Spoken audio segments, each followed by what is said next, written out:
3 ഘട്ടങ്ങളിലായി നടന്ന Jammu Kashmir election mega opinion Paul വിവിധ ജില്ലകളിൽ വിവിധ പാർട്ടികൾക്ക് കിട്ടാവുന്ന സീറ്റുകളാണ് പറയുന്നത്.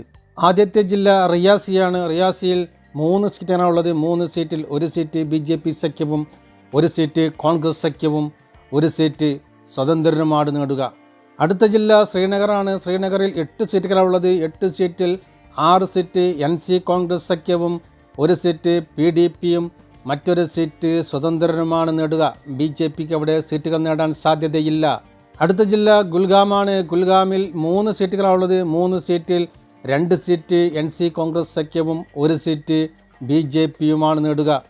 അടുത്ത ജില്ല സാംബയാണ്. സാംബയിൽ 3 സീറ്റുകളാണുള്ളത്. 3 സീറ്റിൽ 2 സീറ്റ് BJP സഖ്യവും 1 സീറ്റ് കോൺഗ്രസ് NC സഖ്യവും നേടും. അടുത്ത ജില്ല ജമ്മു ആണ്. ജമ്മുവിൽ 11 സീറ്റുകളാണുള്ളത്. 11 സീറ്റിൽ 8 സീറ്റ് നേടുക BJP സഖ്യമാണ്. 2 സീറ്റ് കോൺഗ്രസ് NC സഖ്യവും 1 സീറ്റ് സ്വതന്ത്രരുമാണ് നേടുക. അടുത്ത ജില്ല രജൗരിയാണ്. രജൗരിയിൽ 5 സീറ്റുകളാണുള്ളത്. 5 സീറ്റിൽ 3 സീറ്റ് NC കോൺഗ്രസ് സഖ്യവും 1 സീറ്റ് PDPയും 1 സീറ്റ് സ്വതന്ത്രരുമാണ് നേടുക. അടുത്ത ജില്ല അനന്തനാഗാണ്. അനന്തനാഗിൽ 7 സീറ്റുകളാണുള്ളത്. 7 സീറ്റിൽ 4 സീറ്റ് NC കോൺഗ്രസ് സഖ്യവും 2 സീറ്റ് PDPയും 1 സീറ്റ് സ്വതന്ത്രരുമാണ് നേടുക. അവിടെയും BJPക്ക് സീറ്റുകൾ നേടാൻ സാധ്യതയില്ല. അടുത്ത ജില്ല ഷോപ്പിയാനാണ്. ഷോപ്പിയാനിൽ 2 സീറ്റുകളാണുള്ളത്. 2 സീറ്റിൽ 2 നേടുക കോൺഗ്രസ് NC സഖ്യമാണ്. അവിടെയും BJPക്കോ PDPക്കോ സീറ്റുകൾ നേടാൻ സാധ്യതയില്ല. അടുത്ത ജില്ല റാംബാനാണ്. റാംബാനിൽ 2 സീറ്റുകളുള്ളത്. 2 സീറ്റിൽ 2 നേടുക NC കോൺഗ്രസ് സഖ്യമാണ്. അവിടെയും BJPക്കോ PDPക്കോ സീറ്റുകൾ നേടാൻ സാധ്യതയില്ല. അടുത്ത ജില്ല കത്വയാണ്. കത്വയിൽ 6 സീറ്റുകളുള്ളത്. 6 സീറ്റിൽ 4 സീറ്റ് BJP സഖ്യവും 1 സീറ്റ് കോൺഗ്രസ് സഖ്യവും 1 സീറ്റ് സ്വതന്ത്രരുമാണ് നേടുക. അടുത്ത ജില്ല പൂഞ്ചാണ്. പൂഞ്ച് ജില്ലയിൽ 3 സീറ്റുകളുള്ളത്. 3 സീറ്റിൽ 3 സീറ്റും നേടുക NC കോൺഗ്രസ് സഖ്യമാണ്. അവിടെയും BJPക്കോ PDPക്കോ മറ്റുള്ളവർക്കോ സീറ്റുകൾ നേടാൻ സാധ്യതയില്ല.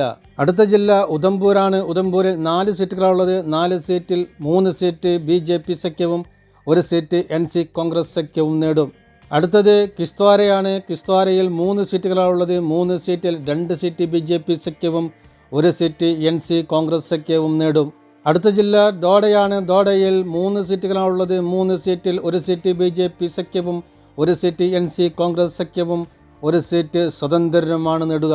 അടുത്ത ജില്ല ഗന്ദർബാലാണ്. ഗന്ദർബാലിൽ 2 സീറ്റുകളുള്ളത്. 2 സീറ്റിൽ 2 സീറ്റ് നേടുക കോൺഗ്രസ് സഖ്യമാണ്. BJPക്കോ PDPക്കോ മറ്റുള്ളവർക്കോ അവിടെ സീറ്റുകൾ നേടാൻ സാധ്യതയില്ല. അടുത്ത ജില്ല ബഡ്ഗാമാണ്. ബഡ്ഗാമിൽ 5 സീറ്റുകളാണുള്ളത്. 5 സീറ്റിൽ 3 സീറ്റ് കോൺഗ്രസ് NC സഖ്യവും 1 സീറ്റ് PDPയും 1 സീറ്റ് സ്വതന്ത്രരുമാണ് നേടുക. അടുത്ത ജില്ല പുൽവാമയാണ്. പുൽവാമയിൽ 4 സീറ്റുകളാണുള്ളത്. 4 സീറ്റിൽ 4 സീറ്റും കോൺഗ്രസ് NC സഖ്യം നേടും. BJPക്കോ PDPക്കോ മറ്റുള്ളവർക്ക് അവിടെ സീറ്റുകൾ നേടാൻ സാധ്യതയില്ല. അടുത്ത ജില്ല ബന്ദിപ്പോരയാണ്. ബന്ദിപ്പോരയിൽ 3 സീറ്റുകളാണുള്ളത്. 3 സീറ്റിൽ 2 സീറ്റ് NC കോൺഗ്രസ് സഖ്യവും 1 സീറ്റ് സ്വതന്ത്രരുമാണ് നേടുക. ഇവിടെ BJPക്കോ PDPക്കോ സീറ്റുകൾ നേടാൻ സാധ്യതയില്ല. അടുത്ത ജില്ല കുപ്വാരയാണ്. കുപ്വാരയിൽ 6 സീറ്റുകളാണുള്ളത്. 6 സീറ്റിൽ 4 സീറ്റ് NC കോൺഗ്രസ് സഖ്യവും 1 സീറ്റ് PDPയും 1 സീറ്റ് സ്വതന്ത്രരുമാണ് നേടുക. അടുത്ത ജില്ല ബാരാമുള്ളയാണ്. ബാരാമുള്ളയിൽ 7 സീറ്റുകളാണുള്ളത്. 7 സീറ്റിൽ 2 സീറ്റ് NC കോൺഗ്രസ് സഖ്യവും 1 സീറ്റ് PDPയും 4 സീറ്റ് സ്വതന്ത്രരുമാണ് നേടുക. ബാരാമുള്ള ലോക്സഭാ മണ്ഡലം ഒരു സ്വതന്ത്ര സ്ഥാനാർത്ഥിയാണ് വിജയിച്ചിരുന്നത്. ആകെയുള്ള 90 അംഗ നിയമസഭയിൽ 22 സീറ്റ് വരെ BJP സഖ്യവും 47 സീറ്റ് വരെ കോൺഗ്രസ് NC സഖ്യവും 7 സീറ്റ് വരെ PDPയും 14 സീറ്റ് വരെ സ്വതന്ത്രരും നേടും.